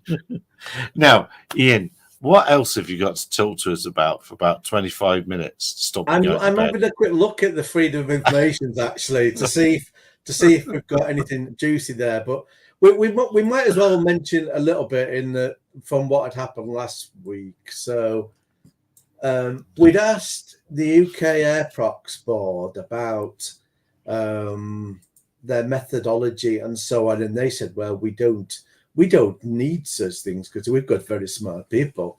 And then all of a sudden, the next day, straight away in the morning, after this show, when that was mentioned, yes, I've forgotten that happened. Yes, the CAA took over the freedom of information. They were like, "Oh, hang on a minute. We'd better take over here. This UCAB people, they don't have time for such nonsense." Yes, to be fair though, the CAA were perfectly polite and reasonably helpful. So they explained that the UK Airprox board, they don't pick the members. So they didn't elaborate, but I think that it's CAA stroke RAF that are above that, that fund it. So it must be the RAF. I mean, it's using very, it's RAF people then using a lot of their slang. So I think they're pulling the strings there and picking the people. So the CAA said they don't even get to pick the board members. So there's 8 or 10 people there that are doing this analysis, and the CAA don't have any say in that. So they were quite straight about that, but said these people that do it are volunteers. Now, that's a little bit of a problem, because it's a bit hard to criticize somebody if they're volunteering to do it. But it still doesn't stop the fact that there are issues there, and it's like, how does that get resolved? So the CAA said they did take note of the concerns I was raising, because obviously I'm saying, well, really, there ought to be a methodology, and they're not following the methodology even as the rough outline that they put on the website, because it basically says that to determine something is a drone, the description should have something like saying, well, it's got 4 rotors. Well, we're not seeing that level of detail. There was one recently, it was turquoise, round, stuff like that. It's not, who's flying a turquoise drone? This idea that suddenly people are spraying their drones in weird and wonderful colours to go and be a menace with them, it doesn't add up. And they're obviously saying as well, if you're near a major airport, there should be counter drone confirmation. You should say you've asked, and you should say whether they've confirmed or denied there was a drone there, and that should be part of the analysis where it's not. So what I was going to do was reply to that when I've had a bit of a think. Just as what really Airprox needs is a small disclaimer on the bottom with them all, something that, because we know the press are misusing this. They're saying these incidents, and even where the Airprox board have deliberately put woolly language to try and stop it being misused, it's not working. And it really does need something that says, this account, it's not a guarantee, it isn't necessarily without an investigation taking place. Fact, it's not a fact that a drone was there. Something that's concise that says, that makes it harder for newspapers to then pick that up and misuse it, because you've got a bigger chance, a better chance certainly with IPSO or the like, if you can say, well, look, they've taken a data set where the data set itself tells you as a disclaimer that it's not to be used in that manner. It isn't as reliable as that. It's an account that isn't investigated. And I know on LinkedIn, there's one of the UK sort of counter-drone investigating expert witness guys who's done a freedom of information. He's put it on LinkedIn where he's asked like the Airprox board how many up to date. I mean, I think Simon Dale did something similar in the past, but something that's bang up to date that says how many of these have ever been investigated. And he was asking the stuff over 400 feet where it's, if you're saying there's a drone there's definitely a criminal incident that needs investigated if you're saying it's there. And not one of them has been. So we've got this, it's kind of a dilemma and a contradiction, a paradox. You can't be saying it's definitely a drone there and it's over 400 feet, and we definitely don't think it's serious enough to actually do anything about it.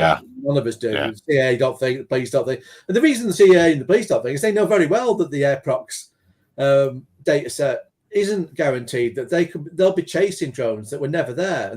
But there needs to be this kind of honesty captured somewhere. And that's why I think a disclaimer would be a good way of doing it. Then everyone's on the same hymn sheet about how they believe this data set to be. And if they don't want that, and if people want to say this is rock solid fine, then that's a rod for their own back that they have to answer for when your questions start getting asked about, well, why aren't you doing anything about any of these? You can't have it both ways. So someone needs to, sort out that dilemma. Have some, genuine integrity and thought put into that and solve it. So that was UCAB. Now, there's a very, I don't know if we should show this on there, but I think we should. So bear with me a moment. This one is the naughty one, and I don't know if we should or we shouldn't. So I'm in two. The one with We have slightly gone over this, so maybe we should, because it does need answering, doesn't it? Okay, not the one that not that one. No, yeah. No. Let's Speaking in tongues. Let's have a look here. Trying to see, yes, because that one is the other one is quite a thing. Because they've not replied back to this, and this one isn't actually public. So let's make it public, and then people can see it. Here we go. Just adding another. We were talking about jobs earlier. There's a test pilot job going in the UK for Callan Lens with my friend Adrian. So that'll be a very good job. Let's have a look here. What do they know? And then let's present it. So this one here is quite controversial. Very bizarre in what's going on with the freedom of information with this one as well. So there is a rumor that there has been either one or a quantity of accidents with drones where police were flying them, and that somehow this data magically isn't getting public. So either it's not getting out in the first place, or it's getting anonymized such that when it's being published, it's reading as though it's just a normal everyday commercial operator when it's not. Now, there should be transparency about that if it is the case. So really, this would say, well, is this true, or is it a load of, because rumors aren't always fact. So it's just trying to get to the bottom of it. But the AAIB have basically said, we're going to use an exemption that's basically saying that we're essentially doing a investigation, and we're protected under EU law, because it's considered kind of the same potentially as like a criminal investigation, and we're not to apportion blame and so on. So we've got to be careful about how much we release. However, that then presents an issue in that I've asked these questions. So I've said, have you ever published an air accident report without mentioning it was a police drone when you known it was, or have you edited it? And have you had any communication where you've been asked to do this? And they've essentially said, yes, this has happened without saying it. In that they've applied the exemption. So if you scroll down, so those are my questions, and then they said, well, we can't answer you because of. So I've said, does that? So they've said we've applied this exemption. So I've said, well, which question does the exemption apply to? Is it question 1 or question 2? And they said it's both. So you can only apply an exemption if that question triggers it. So really, essentially, you're saying, yes, that has happened, because if it hadn't happened, you wouldn't apply the exemption. You just say, no, it hasn't happened. Yes. So Yes. We're at that point where I've specifically gone back and said, well, hang on a minute. That if you scroll down.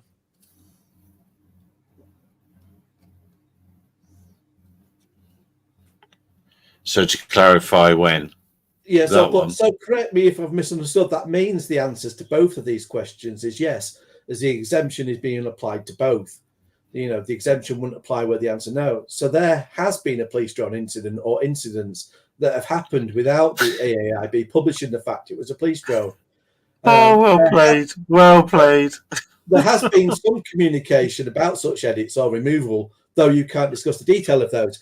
And AAIB have now gone silent, which, that's not a good look either. They need to come back and clarify, and because I need to know ultimately what the stance is, because I've still got grounds to go to the ICO about this, and then further on to tribunal if necessary, to find out, because you can't just blanketly say we're not discussing this matter, because I'm not asking for details about any specific incident and any specific investigation. It's a more general question. So I want to address that and raise that as my counter if this stance is correct, and for what the way they are acting, that this is exactly how it must be. But they need to come back one way and say, yeah, that's the way it is.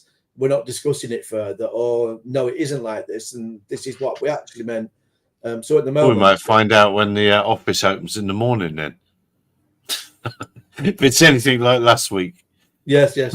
So with this one, this is one to watch. That's now public. So if what do they? And know? I think the MPCC drones thing has the potential to go to be bigger in a lot of ways. There was a post on LinkedIn earlier of particularly large that dragonfly.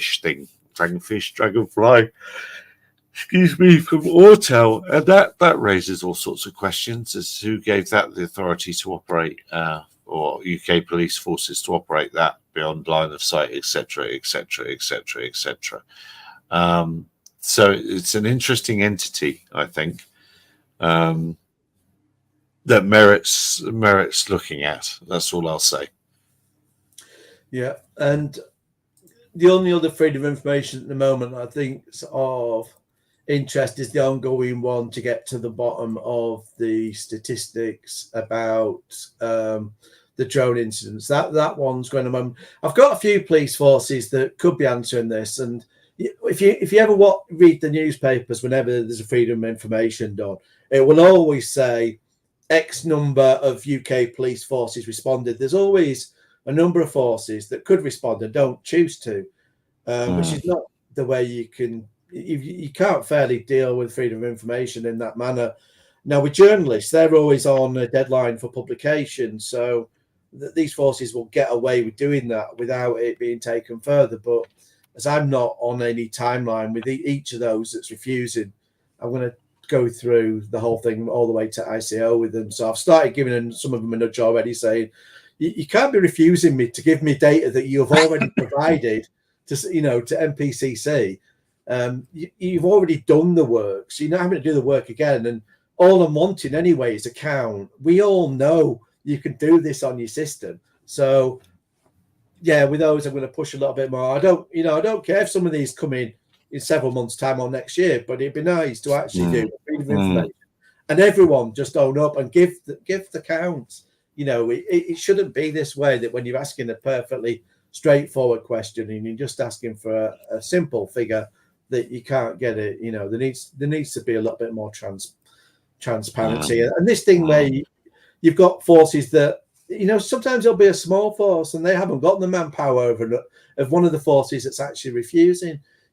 Some of these, a request of account, it could just be 5 minutes work to put that query in and then, put that back in the freedom of information. Sometimes there's a lot more effort being spent and taxpayers' money being wasted to just refuse doing something that wouldn't have been difficult in the first place. So that's just a general matter of annoyance with it. It needn't be that way. It's not, I've been quite clear with this. I'm not trying to stitch anyone up. I'm not trying to misrepresent the stats. All the disclaimers that are coming with the stats, I'm putting them there, and I'll be saying, you can't rely exactly on this data set. It is what it is. These are just what's come out of it, and explain how it's to be interpreted.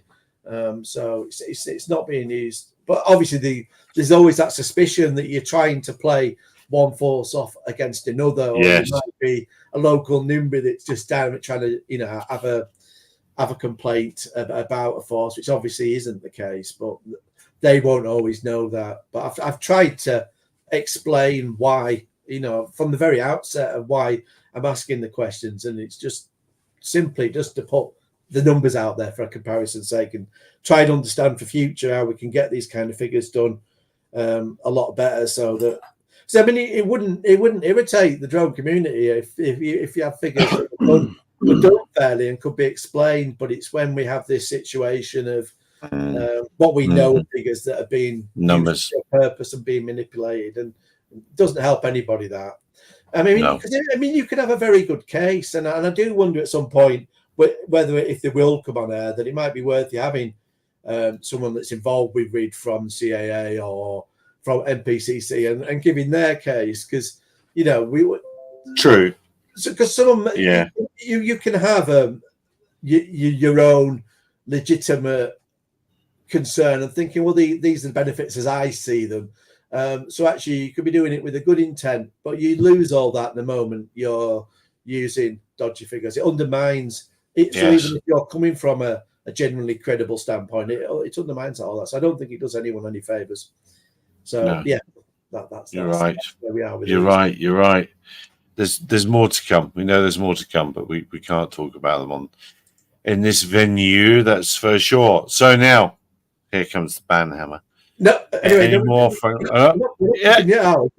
We should just quickly go back to Ehang for a moment, because that's nice. I think it's we've started next week's one now. Yeah, I thought so. yeah. Oh, this is just 2 minutes, but yeah, worth watching what's going on there, because they're being very, very noisy on the social media of going, look at us, aren't we doing well? And they keep using the word certified again, where really it's not certified in the way people think of certification.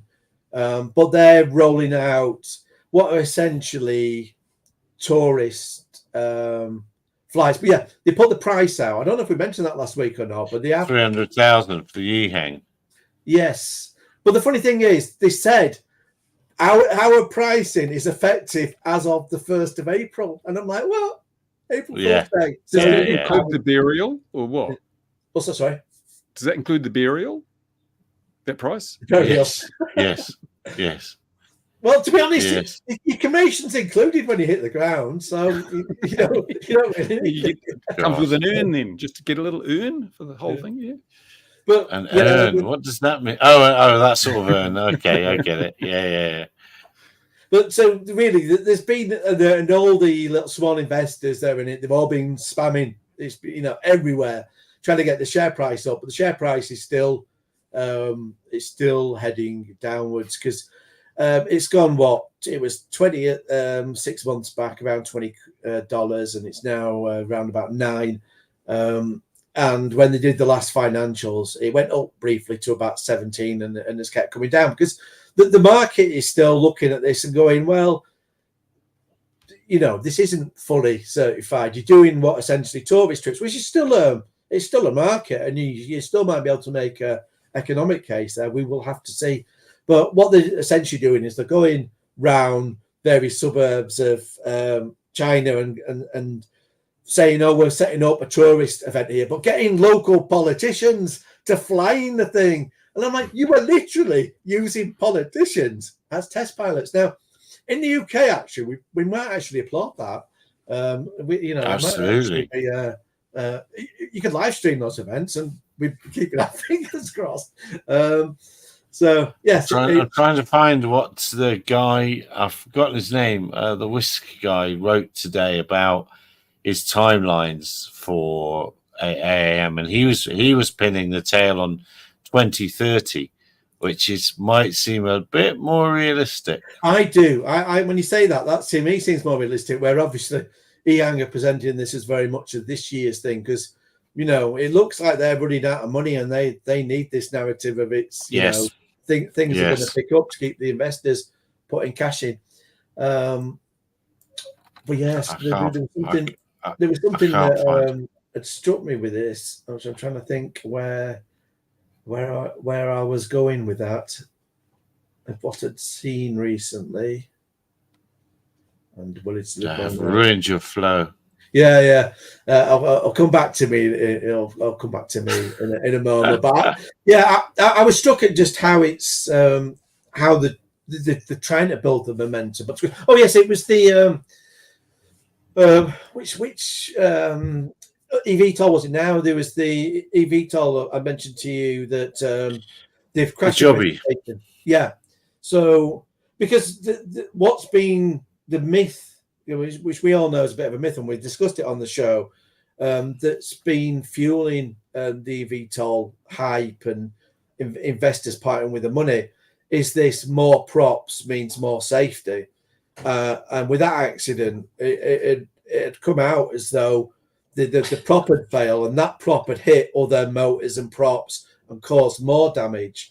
So it was giving the impression that actually, hang on a minute, the reality might be that in practice, having more props actually becomes the cause of the accident, or escalates something that could have been something that can't. Cascading failure. There you go. Yes. So and it failed in a very spectacular mechanical way as well. It's a super complex thing, and guess what? It fell apart. Pinball, ching ching ching ching. Absolutely. So yeah. it does suggest that there needs to be thought about. Well, if it hasn't already been thought of, should a parachute be mandatory? That maybe it's going to have to be, because maybe there isn't this. This idea of redundancies, it's looking more questionable now. And I do wonder if that has been one of the news events that has affected the EHang share price, because it was still doing, fairly all right on all this positive information they're putting out. It was saying, about static or climbing a little now and then, but it has gone down since that's come out. So I do wonder if that's had effects across the entire eVTOL investment of people thinking, wait a minute, there's more safety questions than we'd originally thought there might be. So that'd be interesting to watch. Their return on investment, they'll be seeing it moving away, won't they? So it must be well over its time. Putting money into AI. AI is much better. AI. There you go. That's what it is. Well, that's exactly what it is. A factor that wasn't dealt with EHang, and I even jumped on their marketing tweets with it, and obviously didn't get an answer. But they're talking $300,000 thereabouts, trying to make it sound, isn't this cheap? When you think against helicopter, it all sounds cheap. But then they're not saying, does that include a battery? Now, I think when I read this, and I don't know if Bruce can recall, but we have read the EHang literature that went into this. But I think the battery is the bulk of the price. It might be like 2/3 of it. So its question is, does that actually include a battery? Do you get one included at that price? Even that's not going to get you long. Fly more kit. Yeah. Batteries not included. Yes. They're talking about 500 cycles, but actually that's the maximum they've taken there for a LiPo. So it could be as low as 300. So you think about that. And if they're talking, you're doing multiple journeys in a day, you're talking, 3, 4, 5, however many it is, maybe more cycles in a day. That isn't getting you through a year even before. You'd want more than 3 or 4 or 5, given that you want to make, there's not much revenue in that unless you're charging a really high price. Yeah, I think what I gathered at the time, I think there were an expectation that you'd have 3 or 4 batteries. So if the drone's at $300,000, let's say for argument's sake the batteries at $200,000 a pop, and you're buying up to 5 of those, it's suddenly not as cheap a proposition. There's $1 million, yeah. So it isn't the cost of ownership and delivering that as a service. So those are the questions that Is it just coincidence that if you take a $200,000 battery and divide it by 300 cycles, the number or the cost per flight is 666? $666. You heard it here first. How many passengers does it hold? Well, 2. one. So you're going to have to charge them $300 just to cover the cost of the battery depreciation per flight, $300 per passenger. Then you've got to put on top all your other additional. It's going to be $1,000 a flight. For how long does it fly? 20 minutes? Yeah, and they're saying they're going to charge for these tourist flights somewhere around about $100 a flight. So, and I think they're giving the impression that'll be a 10-minute flight. So maybe they're thinking, we will cram in 3 flights, but then you're pushing your battery because you're taking off landing again. You're asking for an accident if you do try and do that. And the more you push your battery, the fewer cycles you get out of it anyway. It's a law of diminishing returns. So as I've always said, the economics of these eVTOL flying taxi things just don't add up until we've got better batteries. Yeah. A lot of the other bits will be done, the motors and the things will be done, and that'll be powered up and flown for 30 seconds. Say, see, look, it does work. Let's just wait for the batteries. Yeah. You know, that's the way. And all that money you've got tied up in that investment while you're waiting for batteries could be earning you a fortune in AI. Absolutely. Bruce chain. It's all in the Bruce chain. That very See much the description for a link to our investment opportunity. Absolutely. I'm definitely going to call it on this one now because it's 2 hours. And if I do this right, we can do it spot on 2 hours. I'm going to try that. Dear viewer, thank you very much wherever you are in the world. Be safe, and we'll see you again next week at 2100 GMT when we'll have Ian on from the beginning. Who knows? Look after yourselves. See you next week. All. Cheers for now. Bye.